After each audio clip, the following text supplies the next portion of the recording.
দর্শক, ইরানের প্রেসিডেন্ট নির্বাচন নিয়ে জানাচ্ছেন ডক্টর সোহেল আহমেদ। আপনারা এরই মধ্যে হয়তো জেনেছেন ইরানের শুক্রবারের প্রেসিডেন্ট নির্বাচনের চূড়ান্ত ফলাফল আজ ঘোষিত হয়েছে।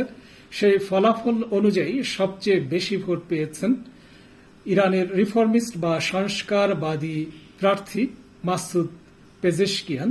তিনি ভোট পেয়েছেন 1,04,00,000-এর বেশি। আর দ্বিতীয় অবস্থানে রয়েছেন প্রিন্সিপালিস্ট বা মূলনীতিবাদী প্রার্থী সাইদ জালিলি। তিনি 94 লাখের বেশি ভোট পেয়েছেন। এই দুই প্রার্থীর মধ্যে ভোটের ব্যবধান প্রায় 10 লাখ।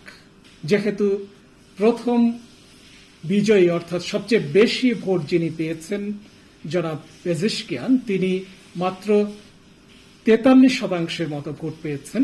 সে কারণে এই নির্বাচন দ্বিতীয় দফায় অর্থাৎ রান অফে গড়িয়েছে।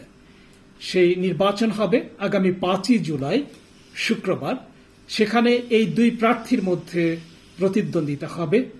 দুইজনের মধ্যে 10 লাখের বেশি বা প্রায় 10 লাখ ভোটের ব্যবধান থাকলেও এই ব্যবধান কিন্তু কাছাকাছি চলে আসতে পারে, অথবা এমনও হতে পারে সাইদ জালিলি বিজয়ী হয়ে গেছেন। এর কারণ হলো সাইদ জালিলির সাংগঠনিক ভিত্তি এবং শক্তি বেশি। আর তারই মতের প্রার্থী অর্থাৎ একই ধারার প্রার্থী কলিবফ প্রায় 30 লাখ ভোট পেয়েছেন। এসব ভোটও কিন্তু সাইদ জালিলির ব্যালট বক্সে যেতে পারে।